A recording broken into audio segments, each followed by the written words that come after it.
Assalamualaikum warahmatullahi wabarakatuh. Perkenalkan, nama saya Maulidia Rahma, NIM 11910823861, lokal PGMI 6D. Nah, di sini saya akan memenuhi tugas ujian tengah semester strategi pembelajaran IPS di SD atau MI.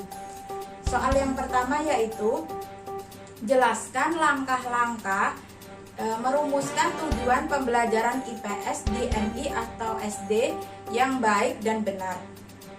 Yaitu langkah-langkah merumuskan tujuan pembelajaran. Tujuan pembelajaran dibagi menjadi 3 kawasan atau 3 kelompok, yaitu kawasan kognitif, afektif, kemudian psikomotor. Tujuan pembelajaran merupakan prioritas utama yang ingin dicapai dalam kegiatan pembelajaran. Dengan kata lain, pelaksana pembelajaran ini dimaksudkan untuk mencapai tujuan yang telah ditetapkan. Tanpa adanya tujuan, kita tidak akan mengetahui apakah pembelajaran yang dilakukan itu berhasil atau tidak. Rumusan tujuan pembelajaran harus mencakup 3 dimensi penting. Yang pertama yaitu dimensi sikap. Dimensi sikap ini tujuannya yaitu dengan dimensi sikap berkaitan dengan pengembangan aspek perilaku yang mencerminkan sikap, keimanan, akhlak mulia, percaya diri, dan tanggung jawab. Kemudian terhadap lingkungan sosial dan alam. Yang kedua yaitu dimensi pengetahuan. Tujuan pembelajaran dengan dimensi pengetahuan berkaitan dengan pengembangan aspek pengetahuan dalam ilmu pengetahuan sosial. Kemudian yang ketiga ada dimensi keterampilan. Tujuan pembelajaran dengan dimensi keterampilan berkaitan dengan pengembangan aspek ranah abstrak ke konkret. Kemudian kemudian langkah-langkah merumuskan tujuan pembelajaran. Yang pertama yaitu merumuskan indikator pembelajaran. Indikator merupakan penanda pencapaian KD yang ditandai oleh perubahan perilaku yang dapat diukur, yang mencakup kognitif. Kemudian yang kedua sikap atau afektif. Kemudian yang ketiga yaitu keterampilan atau psikomotor. Kemudian yang kedua merumuskan tujuan pembelajaran. Menggambarkan proses dan hasil belajar yang diharapkan dapat dicapai oleh peserta didik sesuai dengan indikatornya. Kemudian soal yang kedua yaitu jelaskan langkah-langkah mengembangkan materi pembelajaran IPS di SD atau MI. Yaitu langkah-langkahnya, yang pertama ada analisis. Pada tahap ini dicoba untuk mengenali siapa peserta didiknya dengan perilaku awal dan karakteristik yang dimiliki. Perilaku awal berkenaan dengan penguasaan dan kemampuan bidang ilmu pengetahuan sosial atau mata pelajaran yang sudah dimiliki peserta. Kemudian seberapa jauh peserta sudah menguasai mata pelajaran itu. Sementara itu, karakteristik awal memberikan informasi tentang ciri-ciri peserta didik. Jika informasi tentang peserta didik sudah diketahui, maka implikasi terhadap rancangan bahan ajar dapat ditentukan dan bahan ajar dapat segera dikembangkan. Pengenalan yang baik terhadap perilaku awal dan karakteristik awal peserta didik sangat diperlukan untuk menentukan kebutuhan peserta dan kemudian merancang bahan ajar yang bermanfaat bagi peserta didiknya. Kemudian yang kedua ada perancangan. Yang kedua ada perancangan. Dalam tahap perancangan ini ada beberapa hal yang harus dilakukan atau diperhatikan.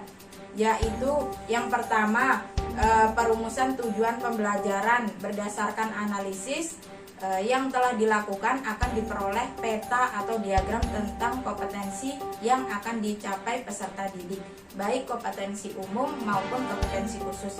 Yang kedua ada acuan utama pemilihan topik atau mata mata pelajaran adalah silabus dan analisis instruksional yang telah peserta miliki. Kemudian yang ketiga ada pemilihan media dan sumber belajar. Kemudian yang keempat ada pemilihan strategi pembelajaran. Selanjutnya yang ketiga ada pengembangan, persiapan dan perancangan yang matang sangat diperlukan untuk mengembangkan bahan ajar dengan baik. Beberapa saran yang dapat membantu untuk memulai pengembangan bahan ajar. Yang pertama, tulislah apa yang dapat ditulis. Kemudian mungkin berbentuk LKS, bagian dari penyusunan buku atau panduan praktik. Kemudian yang kedua itu jangan merasa bahwa bahan ajar itu harus ditulis secara berurutan. Yang ketiga, tulis atau kembangkan bahan ajar untuk peserta yang telah dikenal. Kemudian yang keempat, ingat bahan ajarnya atau ingat bahan ajar yang dikembangkan harus dapat memberikan pengalaman belajar kepada peserta didik. Kemudian ada ragam media, sumber belajar, aktivitas, dan merupakan umpan balik komponen penting dalam memperoleh bahan ajar yang menarik. Kemudian selanjutnya ada ragam contoh, ada alat bantu belajar, ilustrasi, serta pengemasan. Kemudian yang ketujuh, gaya penulisan untuk bagian tekstual, naratif, kemudian deskriptif, argumentatif, dan perintah sangat penting agar peserta didik dapat memahami maksud dari penata. Kemudian yang keempat ada evaluasi dan revisi. Evaluasi merupakan proses untuk memperoleh beragam reaksi dari berbagai pihak terhadap bahan ajar yang dikembangkan. Reaksi ini hendaknya dipandang sebagai masukan untuk memperbaiki bahan ajar dan menjadikan bahan ajar lebih berkualitas.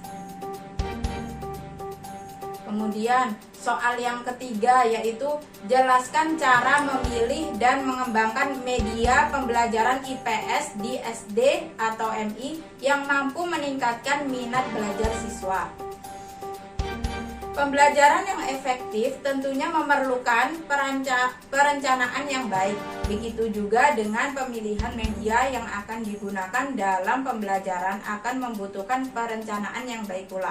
Agar pemilihan media pembelajaran tersebut tepat, maka perlu dipertimbangkan faktor atau kriteria-kriterianya dan langkah-langkahnya. Pemilihan media Arsyad mengemukakan bahwa kriteria dalam pemilihan media belajar itu yang pertama ada sesuai dengan tujuan yang ingin dicapai. Kemudian yang kedua tepat untuk mendukung isi pelajaran yang sifatnya fakta, konsep, prinsip, atau netralisasi. Kemudian yang ketiga itu media pembelajaran harus praktis, kemudian luas dan bertahan. Kemudian yang keempat, guru terampil menggunakannya. Yang kelima, media pembelajaran dibuat dengan menyesuaikan kelompok sasaran karena media untuk kelompok besar belum tentu cocok digunakan untuk kelompok kecil. Kemudian yang keenam, mutu teknis, kualitas visual dari media harus jelas dan rapi. Kemudian langkah-langkah yang harus dilakukan dengan mengembangkan Kemudian langkah-langkah yang harus dilakukan dalam pengembangan media pembelajaran yaitu yang pertama menganalisis potensi, kebutuhan, dan karakteristik siswa didik. Kemudian yang kedua merumuskan tujuan instruksional yang ingin dicapai. Yang ketiga memilih, merubah, dan merencanakan materi pembelajaran yang meliputi identifikasi tujuan, analisis, review, kemudian merumuskan kompetensi dasar, serta mengembangkan kriteria. Yang terakhir, mengembangkan perangkat lunak yang meliputi analisis, desain, implementasi, dan pengujian yang terdiri dari pengujian alfa dan beta. Soal yang keempat yaitu bagaimana cara guru membuat pembelajaran menjadi aktif, inovatif, kreatif, efektif, serta menyenangkan dalam pembelajaran IPS di SD atau MI? Nah, yang pertama aktif. Aktif dimaksudkan bahwa dalam proses pembelajaran guru harus menciptakan suasana sedemikian rupa sehingga peserta didik aktif mengajukan pertanyaan, kemudian mengemukakan gagasan dan memecahkan masalah. Kemudian yang kedua ada inovatif.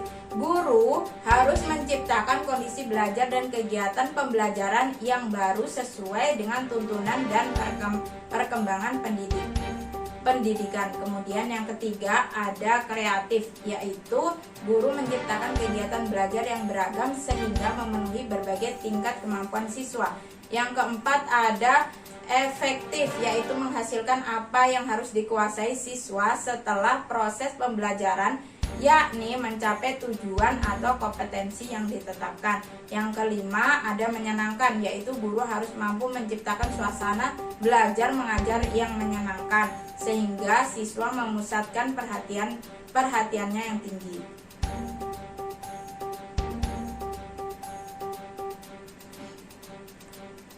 Kemudian selanjutnya, berdasarkan pengertian tersebut menunjukkan bahwa pembelajaran aktif, inovatif, kreatif, efektif, dan menyenangkan atau PAIKEM merupakan model pembelajaran yang berpusat pada siswa. Siswa dituntut untuk mandiri, aktif dalam mengikuti pembelajaran. Kemudian, sedangkan guru bertugas sebagai motivasi dan fasilitator. Setiap kegiatan yang dilakukan siswa selalu dipantau dan setiap kesulitan yang dihadapi siswa selalu memberi solusi secara garis besar.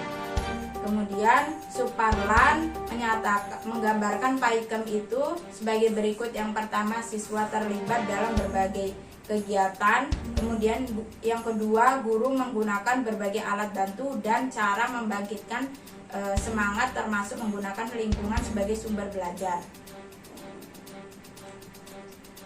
Yang ketiga, guru menerapkan cara mengajar yang lebih kooperatif dan interaktif, termasuk cara belajar kelompok. Kemudian yang keempat, guru mendorong siswa untuk menemukan cara sendiri dalam memecah suatu masalah. Kemudian soal yang terakhir yaitu jelaskan cara Anda mengelola kelas yang siswanya dominan bermain dan bertengkar satu sama lain. Nah, caranya yaitu suasana belajar yang tenang dan kondusif adalah faktor yang menunjang faktor belajar siswa dan efektivitas mengajar guru. Dalam menciptakan suasana tersebut dibutuhkan peran guru dalam memahami kondisi sosial anak. Untuk membantu guru menciptakan suasana belajar yang kondusif, berikut tips yang dapat diterapkan oleh guru. Yang pertama, menyampaikan aturan dengan tegas namun penuh empati. Yang kedua, bangun komunikasi yang baik dengan siswa dan orang tua. Yang ketiga, libatkan siswa dalam membuat aturan. Yang keempat, amati dan pahami perilaku setiap siswa. Setiap individu memiliki sifat yang berbeda-beda. Seorang guru yang ingin memperbaiki perilaku siswa harus memahami lebih dahulu apa latar belakang yang mempengaruhi siswa berperilaku dan menunjukkan siswa sedemikian rupa. Kemudian yang terakhir, berikan dukungan siswa dalam belajar. Baiklah, itu saja jawaban dari pertanyaan ujian tengah semester dari pembelajaran strategi pembelajaran IPS untuk SD dan MI. Lebih kurangnya saya mohon maaf. Saya akhiri. Wabillahi taufiq wal hidayah. Wassalamualaikum warahmatullahi wabarakatuh.